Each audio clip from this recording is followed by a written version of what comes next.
Bore da i chi gyd.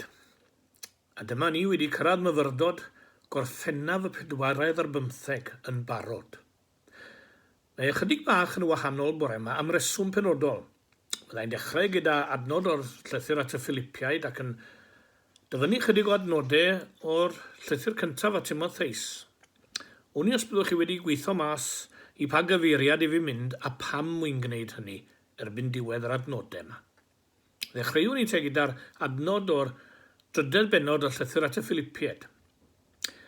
Fel taswn i mewn ras, dwi'n rhedeg at y llinell derfyn gyda'r bwriad o ennill. Dwi am ennill y wobr sydd gan Dduw ar ein cyfer ni. Ac o lythyr cyntaf Timotheus mae ni adnodau o'r 6 benod. Doedd gyda ni ddim pan gawson ni ein geni, a fyddwn ni'n gallu mynd â dim byd gyda ni pan fyddwn ni farw. Felly, os oes gyda ni fwyd a dillad, gadewch i ni fod yn fodlon gyda hynny. Mae pobl sydd eisiau bod yn gyfoethog yn syrthio i demtasiwn ac yn cael ei trapio gan chwantau ffôl a niweidiol sy'n difetha ac yn dinistrio eu bywydau. Mae arian garwch wrth braidd pob math o ddrygioni.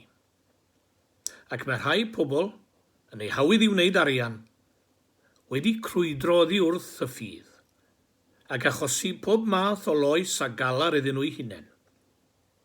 Ond wyt ti, Timotheus, yn was i Dduw. Felly dianc di rhag pethau felly. Dyle ti wneud orau Dduw yn iawn, fel mae Duw am i ti fyw. Yn ffyddlon, yn llawn cariad, yn dal ati drwy bob peth ac yn addyfwyn. Mae'r bywyd Cristnogol fel gornest yn y Mabolgampau, a rhaid i ti ymdrechu i ennill. Bywyd tragwyddol yw'r wobr. Gornest yn y Mabolgampau. Wel, mis yma, a gwed y gwir, wythnos nesaf yma, roedd y gemau Olympedd i fod i gymeryd lle yn Japan. Ond herwydd rhesymau amlwg fyddan nhw ddim yn digwydd. Fe ganhaliwyd y gemau cyntaf yn Athen wrth gwrs. Sneb yn hollol siŵr pryd a dechreuwyd cystadlu, ond mae'r rhestr o enillwyr yn mynd yn ôl i 776 cyn Crist. Ond mae'r chwaraeon yn hyn a hynny hyd yn oed. Daeth y cystadlu yn y cyfnod cynnar yma i ben yn y flwyddyn 394 oed Crist. Yna fe ddaeth y chwaraeon modern, fel i ni'n ei hadnabod nhw. Daeth rheini fod yn 1896, a'r gemau cyntaf yng Ngroeg eto. Ers hynny maen nhw wedi cael eu cynnal ar draws y byd ar bob cyfandir. Cynhelir y gemau bob 4 blynedd wrth gwrs. Heblaw am adeg y rhyfeloedd yn 1916, 1940 ac 1944.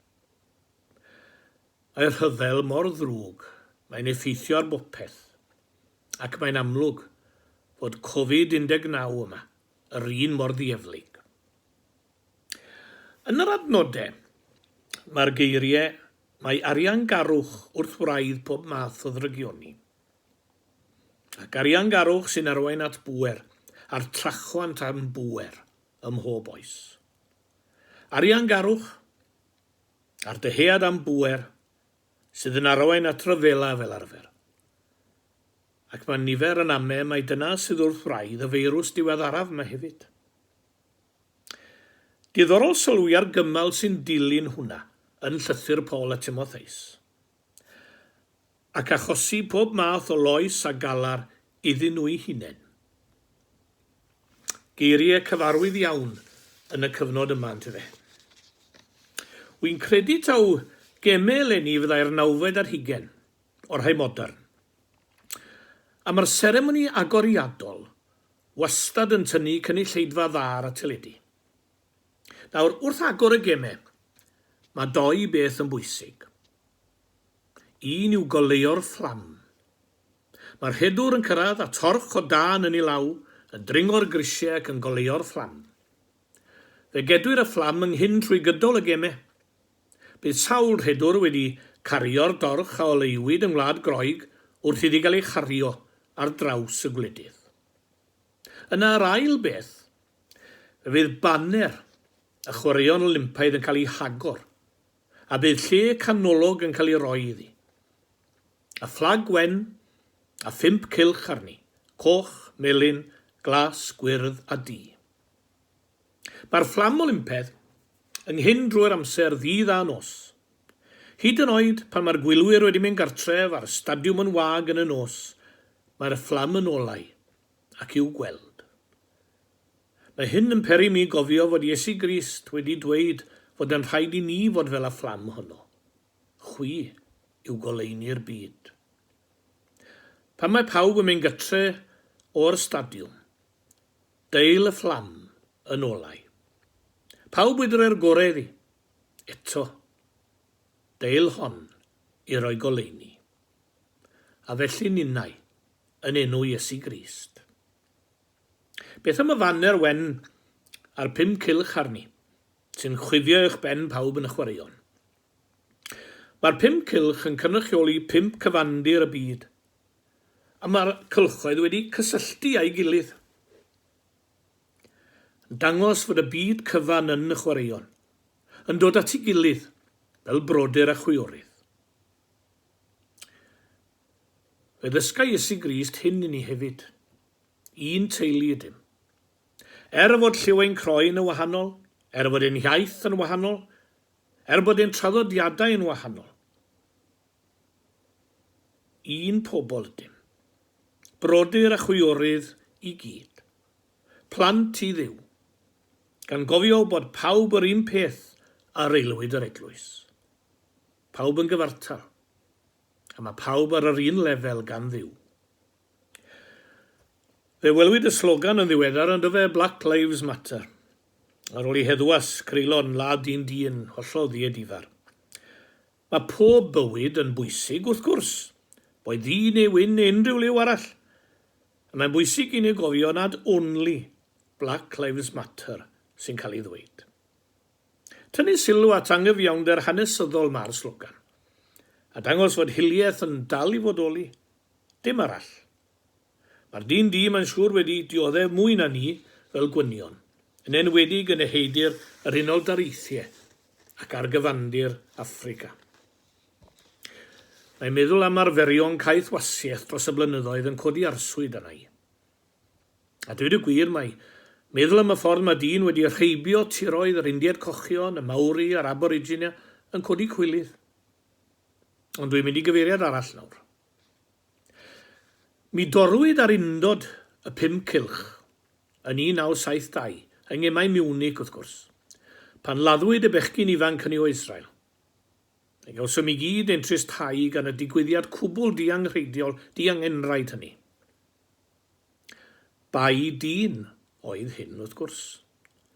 Bai dyn oedd bod rhyfel wedi torri ar draws y gemau yn y blynyddoedd a'i thibio, ac felly hefyd, pan nad oedd dynion am gyfrif ei gilydd yn frodyr. Ydy llaw dyn i'w beio am nad oes gemau eleni? Tair medal sydd i'w cael yn dyfe. Cyntaf, ail a thrydydd. Beth am y rhai na chant fedal? Beth am y rhai na chant wobr fel yna?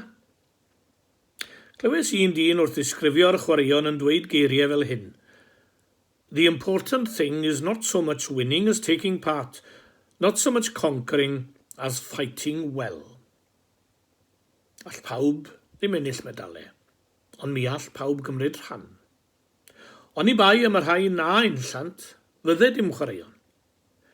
Mae'n bwysig cofio bod pawb yn cyfrif, nid yn unig y 3 cyntaf. Ar hyn y mae adnod yn ein testyn yn dweud yw rhaid i ti ymdrechu i ennill. Rhaid i ti ymdrechu i ennill. Y peth pwysig yw ein bod yn gwneud yn rhan yn onest ac o ddifri. Dyna'r peth mawr am y chwaraeon Olympaidd. A dyna'r peth mawr yn eglwys Iesu Grist hefyd. Allwn ni gyd ddim bod yn fam Teresa. Allwn ni gyd ddim cyfieithu'r Beibl fel William Morgan. Allwn ni gyd ddim ymladd am gyfiawnder fel Martin Luther King. Allwn ni gyd ddim pregethu fel Spurgeon a Hywel Harris. Allwn ni gyd ddim cyfansoddi emyn fel Pantycelyn neu Ann Griffiths. Ond, mae gyda ni gyd gyfraniad i'w wneud. Ac mae'r cyfraniad hwnnw, os ydym o ddifri dros achos yr arglwydd Iesu Grist, yn cael ei werthfawrogi lawn cymaint gan Dduw. Dwi'n berson chwaraeon fel y gwyddoch chi. Ac yn hoff iawn o wylio neu gymryd rhan. Ond fe ddylwn ni, a chithau gofio adnod arall, y medwaredd benod llythyr Paul a Timotheus. Mae ymarfer corff yn beth da, ond mae ymdrechu fyw fel mae Duw am i ti fyw yn llawer iawn pwysicach. Yn y wirionedd mewn cymaint o adnodau yn y Beibl, a mae honna'n sicr yn un ohonyn nhw. Mae ymarfer corff yn beth da, ond mae ymdrechu fyw fel mae Duw am i ti fyw yn llawer iawn pwysicach. Gawn ni ymuno mewn gair o weddi. O dad yn biliwn anad heddiw, yn y myfyrdod yma i'n llenwi a nerth i ennill dros Dduw, i redeg y ras ac i gadw'r fflam yn olau. Rhoi ni'r awydd i oleio bywydau eraill. Rho'n am yr awch i uno pobl ar draws ein cyfandiroedd. Helpa ni sicrhau mai brodyr i'w gilydd fod dynion pob oes. Diolch i ti am dy ofal cyson yn y cyfnod heriol yma. Diolch am agor ein llygaid i ganlyniadau camdrin neu'n byd gan ddynoliaeth. Diolch i ti am alluogi natur i frwydro nôl a dangos ein hirlligrwydd ni. Erfyniwn arna ti sicrhau bod dyn yn gweld na ddylem fynd yn ôl i'n hen ffyrdd o drachwant a llygru ac amharchu. Mae yna ysbryd o oddefgarwch newydd wedi eni yn y cyfnod yma. Nad yw wedi cyrraedd pob cornel rhaid cyfaddau.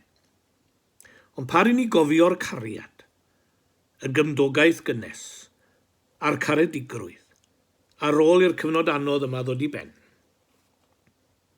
Mae ein gwendidau. A helpa nifer yn ein plith i gywiro ei persbectif ar ddynoliaeth, ar ei brodyr ac ar ein deiar. Un o egwyddorion pennaf yr arglwydd Iesu oedd maddeuant, a does neb yn honni ei fod yn hawdd, ond arwain i lawr y llwybr hwnnw pan fod rhywun yn dangos edifeirwch. Rydym yn ddibynnol ar dyfaddeuant di, ac o'n i dderbynion hwnnw, mae'n anodd i ninnau faddau beiau neu'n herbyn.